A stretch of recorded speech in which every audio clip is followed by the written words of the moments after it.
Om Namo Bhagavate Ramakrishnaya. Om salutations to Bhagavan Ramakrishna. Welcome to the 7th class in the series of Approaching Meditation.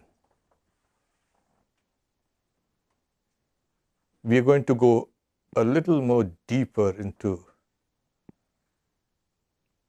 the mind during meditation. We had discussed a few salient points in our previous classes. So I'll lay down before you some of these principles in which the mind works and which, if you can manipulate it, you can control it. Without this, it's just impossible. Like Arjuna tells Sri Krishna, to control this mind, impetuous, strong, restless mind, is impossible. Well, and if a person like Arjuna, who was trained in yoga, can say that, we know where we are. Let's start with the basic things. Everything that we see around us is bound by laws. Physical, biological, chemical, whatever. Everything. Society, well, we have laws, codified and uncodified laws as well. Ethical and moral laws. Everything, nature and mind, is under laws. Laws, laws, laws, laws. And people, especially philosophers, they talk about free will. Is there something like a free will? Person's will is free? I don't know where they get their ideas from. Well, one thing is there, that if we are apprehending law everywhere, we are doing it through the instrumentality of the senses and the mind, which obviously is also under laws. Well, the mind is under laws? Of course. So we are going to look at this aspect of the mind's laws, not the whole thing. There is hate and there is love and there is kind of jealousy and hundreds of other things that are there. They also impel the mind, but they impel the mind through those laws. Now, if you say, what is mind? It's deeply known. It's the most intimate knowledge that you have of your own mind. And yet at the same time, it is the most abstract, the most difficult, the most unknown thing. Your own mind. And this goes also for time and space and causation and every other thing. What is it? It's known, and yet it's unknown. Well, on the very grosser level, we can see there are neural correlates for thought. Agreed. But thoughts have neural correlates, but we infer the mind through our thoughts and feelings. That is not the mind. If I look at a distant hill with the smoke rising from it, I infer that there is fire. As a philosopher, Sanskrit philosopher says, yatra yatra dhum tatra tatra vanir. That's inference. We infer the mind exists because of thoughts. And what are thoughts? Thoughts are nothing but events, experiences within the framework of laws. Okay, that being said, I think we can now have a small practice session of meditation. You get an idea. So when thoughts arise, just remember, as thoughts arise, which inevitably they will do, just become aware that these are nothing but events within a framework. The mind is much more abstract. These are concrete things for you. Okay, please sit down straight, close your eyes, keep your chin up, square your shoulders. That's it. And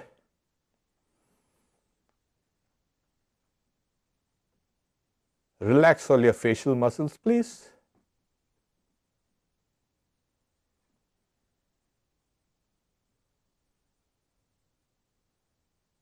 And keep a half smile on your face.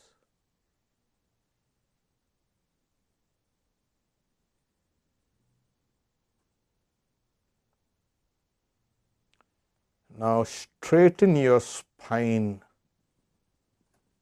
as straight as it can get. Don't lean against anything if you can help.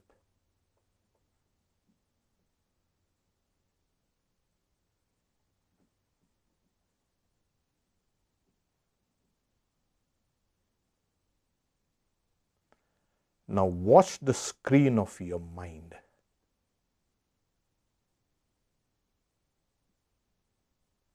As a neutral witness.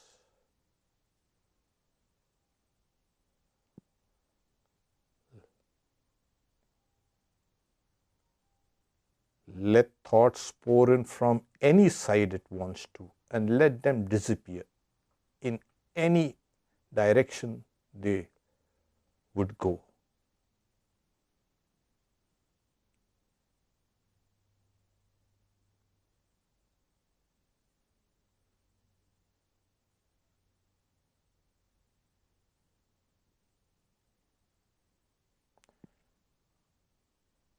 Now take a point in the center of your head, in the center of your brain, an imaginary point, and you station yourself there, not near your eyes.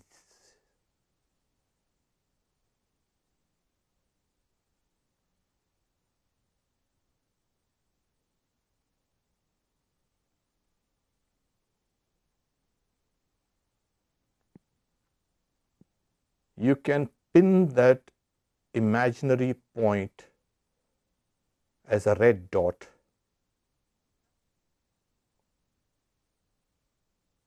and you are the red dot.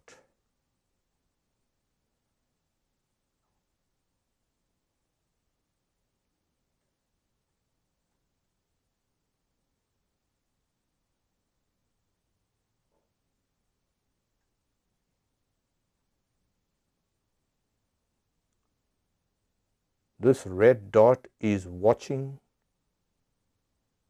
thoughts come and go.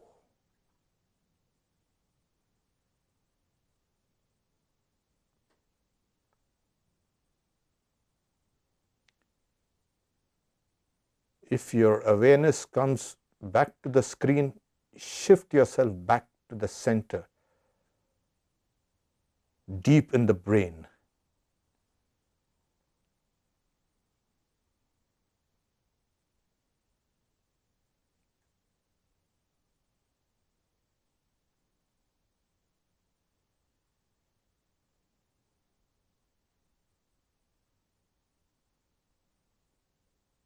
Okay, let go. Become aware of your breath, please.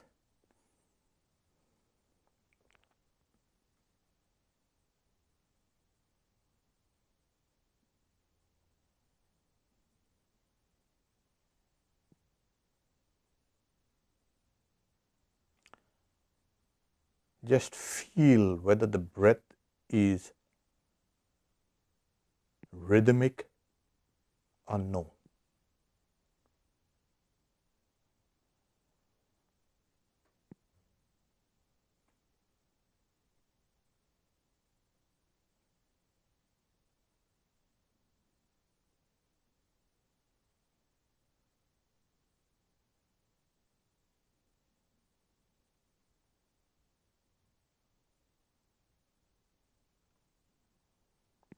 Now come back to that red dot.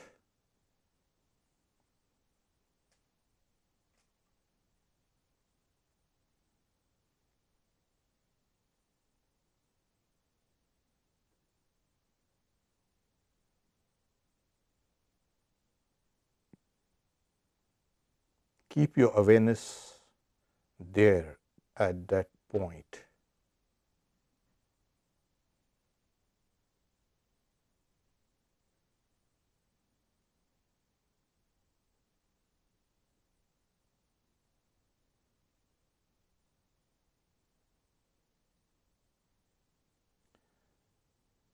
Okay, let go. Bring your awareness near your forehead, near your eyes. Take a long deep breath and open your eyes, please.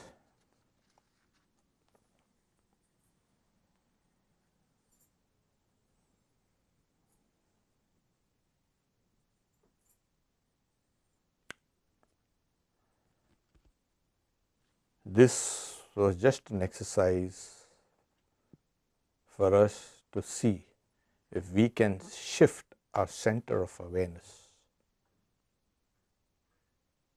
If you can do that, that's the first step in the practice of meditation and yoga, of course. It comes through practice, of course, like every good thing. So let's get back to everything is held by law. Everything. It's like one thought gives rise to another thought. And there's a kind of a sequence formed, if you notice. Then the sequence is broken by another sequence of thoughts. And then comes another sequence. Where do these sequences come? One thought gives rise to a multitude of thoughts. If this is clear, this is just plain common sense also and an experience also. One thought arises, the next thought comes. There is a small interval between the two. And the moment there's an interval, wherever there's time, there's space. This was known by the sages in India. They called it Desh, Kala, Nimitta. These three things, space, time and causation, are actually one. We don't call space-time the fourth dimension. No. It is the only dimension where everything else plays its part out. So this Desh, Kal, Nimitta or space-time causation are completely kind of interlinked. Causation has to happen within time and space. The contents of causation, if you take the contents out, there will be no perception of space and time. Now, this is clear. I think we can proceed. Because this is important. These are higher laws. They are overarching laws that electromagnetism or kind of gravity or kind of everything else that plays out, the strong and weak nuclear forces, whatever, the chemical bonds, hundreds and millions of chemical bonds. So above all these laws are these time-space causation. It is one. The mind also works on the same principle, time-space causation. So without time, there can be no thought. Without space, there cannot be thought. And like I mentioned, every thought is an event within time and space. An event means it is caused by something. Something impels. It doesn't fall from the skies. Everything in this world, everything, whether it is 4 billion years also, is nothing but a cause and effect.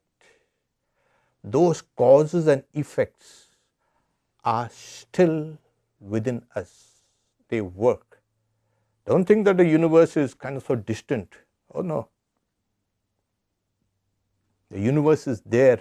Those causes and effects, the whole past events are there within you. Otherwise, you would not have been living.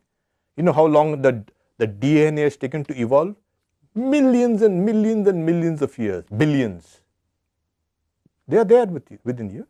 So all the laws that operate outside are operating also inside. That goes also for the mind. Okay. One thing is apparent. As I mentioned, that Swami Vivekananda also says, the old logicians and philosophers of the school of logic called the Nyaya school, they called these sequence by the name of Vyapti, its pervasiveness. The laws that operate here operate outside also. The chemical bonds and everything that operate outside operate here also. So it is, as it said, one wave gives rise to the next wave and the next wave and the next wave and the next wave. It's a kind of a cascading effect, and the mind can understand the sequence. This is how we apprehend law, the laws. Swami Vivekananda says, nobody ever seen gravity outside. It is how the mind reads things happening outside that we give a name to it. In the old days, it was like there's a force that's pulling you down to the center of the earth. Yeah, in a way. The higher explanation is there's no force there. It's just the curvature of space and time. That's giving you the idea of gravity. So it is, all explanations are nothing but understanding things in a sequence. And when we can understand things in a sequence, we call it, we understood these principles, the laws, as they say.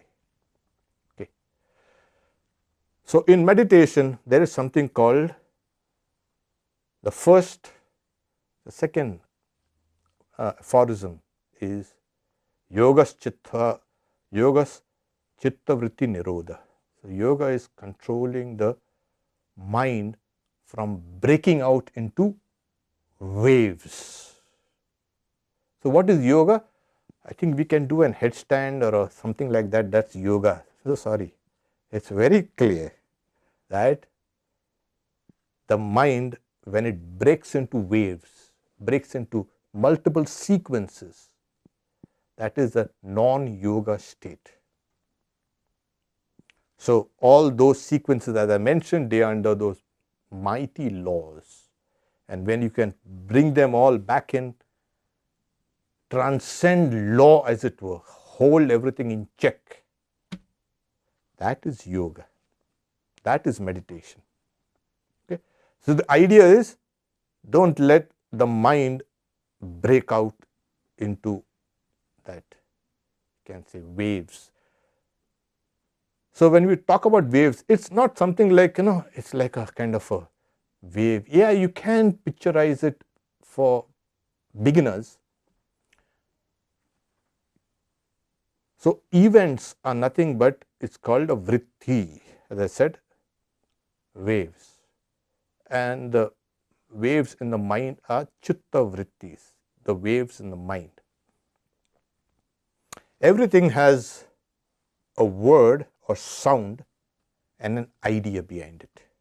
This is clear? You cannot have a sound, any sound, without a corresponding idea. It's just impossible. You might say, you might take it in Sanskrit, you might take it in English, you might take it in French and German or whatever. Every sound has a meaning. So this is called by the yogis as name and form. Nama, Rupa. Name is a sound and the idea behind it. The idea is inextricably linked with the sound. You cannot take these two things apart. Just impossible.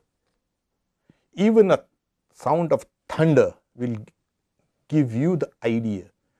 Okay, those are nothing but the delayed sound waves that are coming over. You'll get the idea of lightning, etc. So this is what is meant by chitta vritti. A name, sound, and the meaning behind it. If you remove the meaning, the sound disappears. If you remove the sound, the meaning disappears. You can't apprehend both things together, in the sense of you cannot apprehend one without the other. That's a bit. You have to have both together, the word and the idea, and that is called name and form, nama rupa. So time, space, causation, the laws of causation mold everything into forms. Everything in this universe, saying Swami Vivekananda says, this whole universe is something like time, space and causation has thrown up into a mold, this universe. It's molding, of course, everything is constantly being molded. When I look at my pictures when I was young, is that me? Very stupid fellow. Look at this. But that's me. Everything is under the thalrum of these laws. Okay. Everything. So this universe is nothing but a big mold thrown into these desh, kal, nimitta, time, space, causation. Okay.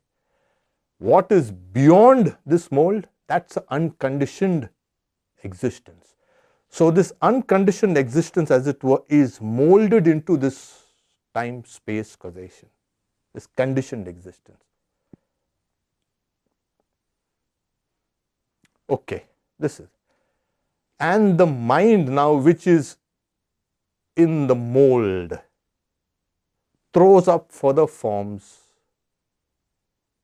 what we call our individuality and our likes and our dislikes and our loves and our hates and etc. etc. So the mind is thrown up, as it were, molded by this time, space and causation, and the mind itself throws up further forms and further forms and further forms, and over and over and over. We create through the mind. So this process is going on. Now when we come to meditation, now what is meditation? That is the beautiful part of it. If you remember, I spoke to you about one wave gives rise to a sequence of waves. And each is associated, each wave is associated, everything is associated with another.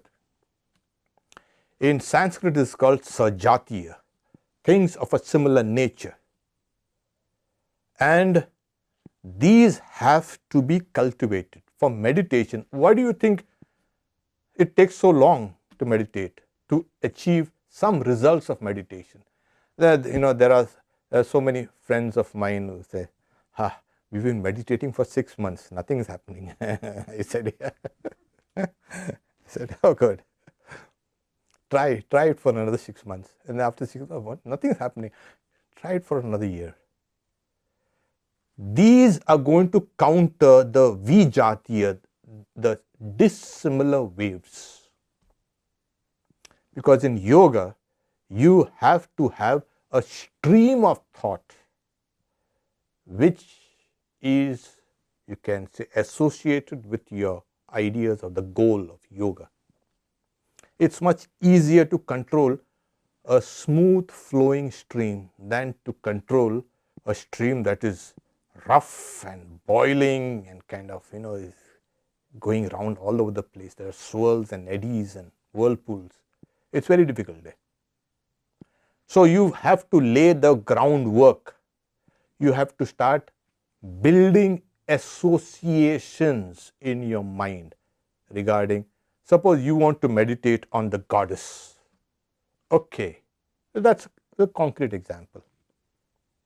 You'll have to start associating that goddess with everything that's connected to beauty and sublimity and love and power and even rituals and even fasting and even praying and meditating. All these things are building up these associations which are of a similar nature. I think this is clear. That's how you approach meditation. It's not a one-day work. It's not a 2-day work also.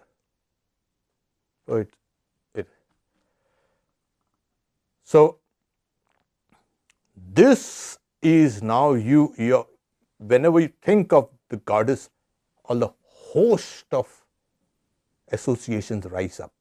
But then if associations do rise up, but that also is conditioned existence, so what? It's nothing but bondage, like Swami Vivekananda says, a golden chain, but it's as good as an iron chain. But in yoga, when you can bring out things in a sequence, as I mentioned in my previous classes, one wave rises and falls, the same wave rises again and falls. The same wave rises again and falls. So the laws of association of similar things is now narrowed to only one thing.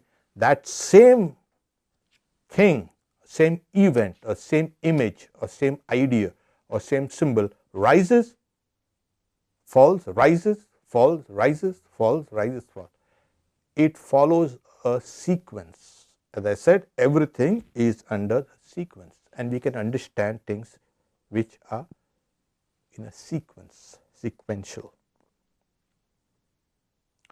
At this point, there is something called the strength of yoga, yoga bala, as the Bhagavad Gita says, yoga balena chaiva.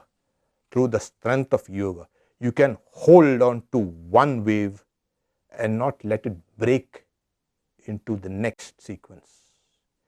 As you hold it, as you hold it, as you hold it, that wave, as it were, self-destructs and fizzles out. It melts. This is the point where you transcend conditioned existence, relative existence. You transcend time and space and everything connected with it, and you are now a yogi. You have attained the heights of yoga. You have attained that which is that existence which is not conditioned by time, space and causation. This, my friends, is yoga. This is the highest point in meditation. So if you can hold one idea for a length of time, we will discuss this how long. People say, I've been meditating for 1 hour. You should meditate for 15 hours, 16 hours. What's wrong with 1 hour? Oh, well, musicians, they practice, in India, you say you practice 15, 16 hours a day. So, they are driven into that. So, if you can practice yoga like that, so then you can get. I've been practicing so much. Yeah. So, what they are doing is building up all association, a sequencer, sequence that is elevating, that is lifting you up. When one sequence becomes very powerful, all the other sequences are quelled. And that sequence, then you extract one point, one event in that sequence and hold it. And then as you hold it, it melts. That is yoga. Easier said than done, of course. But then, yeah, we have to put in an effort. That is important. So, what you get is a tremendous strength that, like I said, as you keep on practicing, you are going to get something, the strength that comes from yoga. People want the strength that comes from money, and the strength that comes from the intellect, and the strength that comes through, even physical strength. That is nothing. Yoga bala, the strength that comes to yoga is tremendous. You can hold the whole universe still in your mind, and then it melts away. Okay. I think we'll try to, again, we observe our minds. We'll have a small practice session and try to see now the various sequences that come. One wave will give rise to associated waves. And please remember, the waves are nothing but words and meaning joined together. This is the name and form. Okay, or you can take it as the two sides of a triangle. That also can be done. Okay, once again, please close your eyes, sit down straight, close your eyes, and don't squeeze your eyes tight, just close your eyes. Relax all the muscles on your forehead and on your face. Have a smile on your face. Square your shoulders, please. And stretch your spine up towards the skies.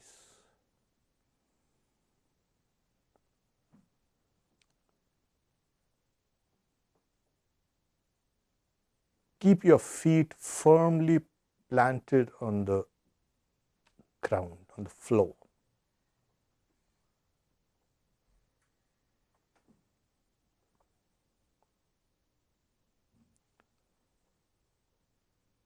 Sit down with tremendous strength. Feel the strength there within you, in your body and within your own mind. Awaken that inherent strength that is within you.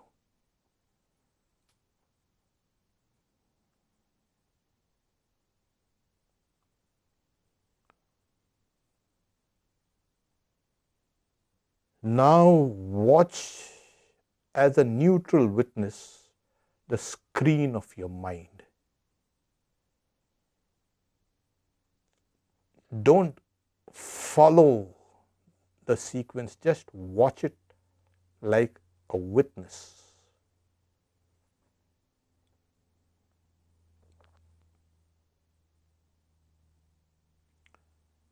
See the various trains of thought rise and disappear.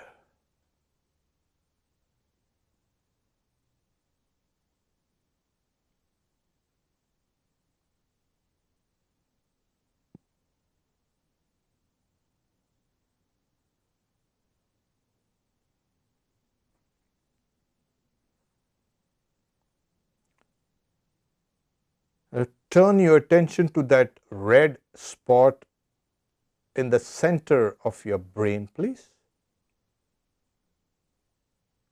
Let go of that screen. Just watch that red dot.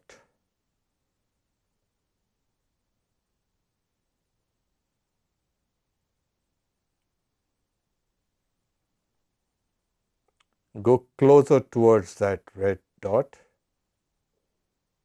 It's exactly in the center of your skull, of your brain.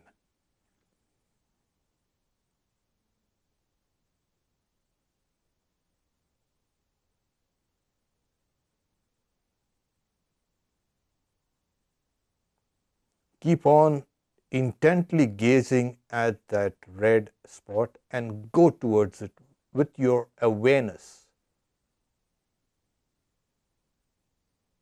not with any bodily configurations.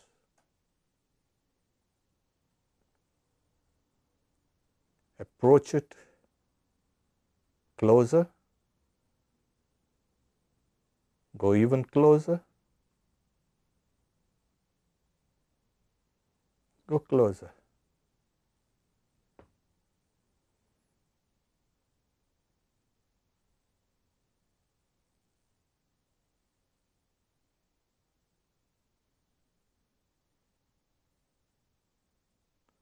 Okay, let go. Become aware of your breath, please. Keep your eyes closed.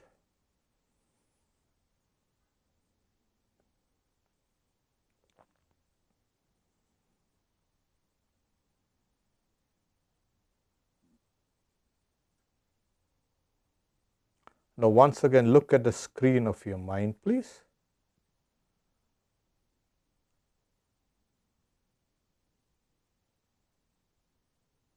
Look at all the thoughts, one associated with the other.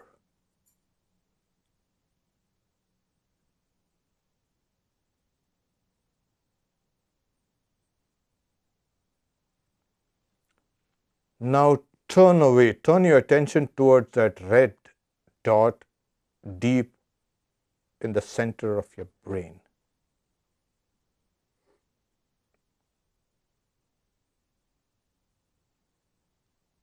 Approach it slowly with your awareness.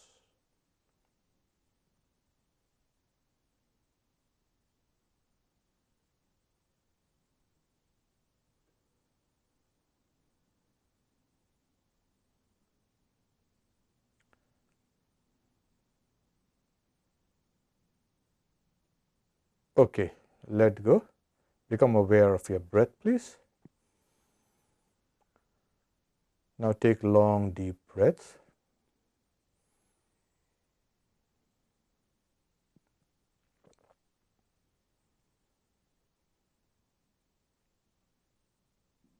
And you can slowly open your eyes.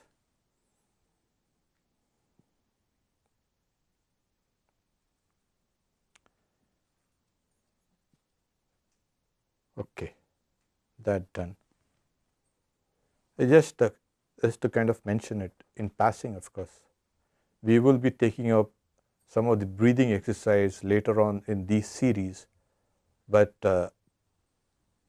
when you breathe in and out only with your nostrils, with your meditation, during your meditation. And it's good practice also. Don't use your mouth. If you're a long distance runner or something, that's a different thing. Breathing, there are times when we inhale through the nostrils and exhale a little through the mouth. You can avoid that. Breathing through the mouth also kind of raises your cortisol, kind of stress hormone. This calms the mind. So you need a calm mind. Okay, we'll stop here for further questions. Om, peace, peace, peace. Those who the question is, okay, what does it mean by approaching the red dot with awareness? Yeah, generally what happens is we have our ideas about ourselves as embodied. When we want to do something, we always picture ourselves as persons with a body, with a male or a female body. That has to go. You are neither male nor female or body, nothing. Your awareness is just pure. So it is approaching it with awareness, that is, it's just kind of a formless awareness. Don't try to put forms. I made a mistake initially when I was very young.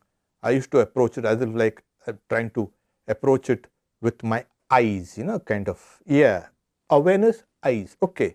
And I used to approach that particular object closer and closer with my eye. But that itself was disqualification for me, because I'm again embodying awareness with an eye.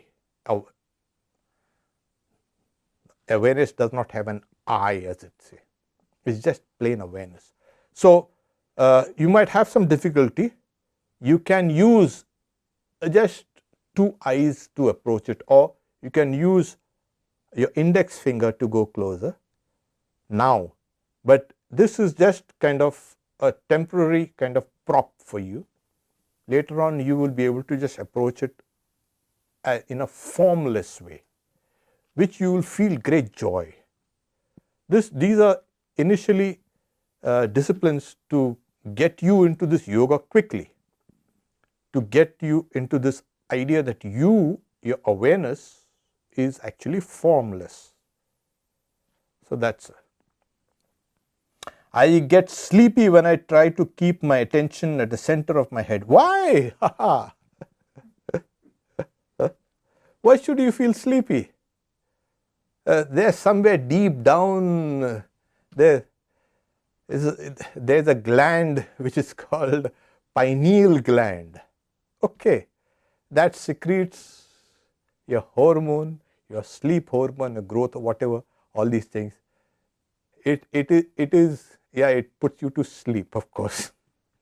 When you're just about to sleep, there's all that melatonin that is secreted, but that is one obstacle, friend, that you have to clear it. You should not fall asleep while meditating. So if you can, I really will kind of commend you. Many people, I say, they stumble on this first hurdle, and the rest of the race is, of course, the other guys win the race. You stumble on the first hurdle. So if you would like, just keep yourself alert. That's the reason why I said stretch your spine up straight and, pull yourself up, as it were. That is a sign of attention. You know what's a sign of non-attention? Yeah. There. That's attention. So try to sit down straight and firm, and you'll be able to overcome sleep. How and from where does thought arise? I spoke about neural correlates. They are just neural correlates. They are not saying thought arises from there. These guys are talking about these now. Thought arises from there. There are so many dimensions of the mind that Western physiology and psychology has yet to even scratch that surface. So they are trying to do it with, psilocybin, and you can say these magic mushrooms, and it's all good, and things boom, boom, boom, they pop out, and they think that's some kind of spirituality. Oh, it isn't. Certain doors of the mind, the doors of perception. William James has kind of written the doors of, but he himself used to take. Yeah. But however, there are many doors in the mind.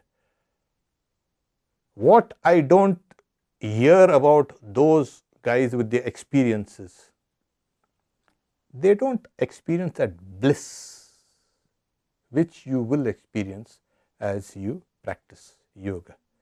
So where do these thoughts arise? I think that we can take it up in a kind of in a rudimentary way in one of our next classes. That's interesting. We don't know. Yeah, but Indian tantras and Indian yoga have kind of, they've told us where exactly come. So for now, the mind has got two aspects, form and formless. Okay. So there is a kind of a transition from the formless to the form. Thoughts come from the formless, transition into the form, and then you perceive it first as just as a kind of a very faint kind of rising of the thought, and then like a bubble that rises from the bottom of the lake, it rises and rises and then it bursts on the surface. This is how thoughts arise. Okay, I've given you a kind of fairly a rough picture of it. We can take this up in the future. Yeah, thanks for bringing up this question, which is extremely important, because when you're trying to control the thoughts, what the yoga aphorisms say, you can't control that pure thought. You can control the manifestations of the thought. When the bubble rises, pops the surface, that is where you can control, and then controlling it, you can go down. Okay, that's the point. So the wave, the chitta vritti, the wave is that bubble. Okay. Yes, thank you. A sister here has asked the question that when you talked about associations, one idea is associated or one thought is associated with the next. When you speak about a Holy Mother, you start associating other thoughts with Holy Mother. Can it be done in the waking state? Yes. When you see beauty, those ideas of beauty will be associated with Mother, with love, with compassion, with all these sublime qualities. You are now extending your period of meditation towards the whole day. This is actually building up a similar stream of thoughts. They were separate. Suppose you had ideas of beauty, you had ideas of art, and you had ideas of love, and you had ideas of compassion, and you had all these things. Okay, the various things. The moment you bring Holy Mother in, those things are kind of pulled into the center. You got this? Then that center transforms every sequence of beauty and art and literature and whatever, even space and time. So what does the yogi do throughout the day? Oh, the yogi, well, building up all these connections, all the dissimilar streams of thought are now connected to the Holy Mother. You got this? This is a form of a meditation. Totally different. Vivekananda, I have to repeat the question for our online audience. Vivekananda says you get the whole world to you. That is, you expand yourself so you can embrace the whole world. Is it something like that? In a way, yes. When you can associate each and every idea in the world with Holy Mother or the great goddess, you are embracing the whole world.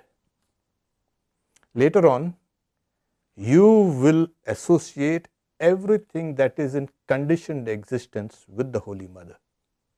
Why do you think Holy Mother said, I am the mother of all this? She was already a universal mother. Her conditioning was so huge.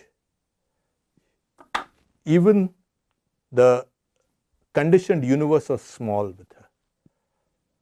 So that is, this world is a world of ideas. So always remember, there are, what disturbs your meditation and yoga is a stream of dissimilar thoughts, which can be transformed into similar thoughts just by having an ideal, a symbol or a point in meditation, and you will find everything, all the dissimilar things becoming similar. So there was one instance where a young monk was complaining about when he sits down to meditate, his mind is just bursting with things he had done throughout the day. And Holy Mother says, smiles and says, don't worry my child, that's okay. What you are working is, you're working for Sri Ramakrishna. You are in the order. All works are associated and belong to him. So when you have all these other ideas coming to you, whatever you have done throughout the day, when you're busy working, hundreds of things, they are all his works, Sri Ramakrishna's works. So even if they come there, they are not going to harm you. That is extremely, extremely a great advice for us today. We find the mind has become restless, hundreds of things.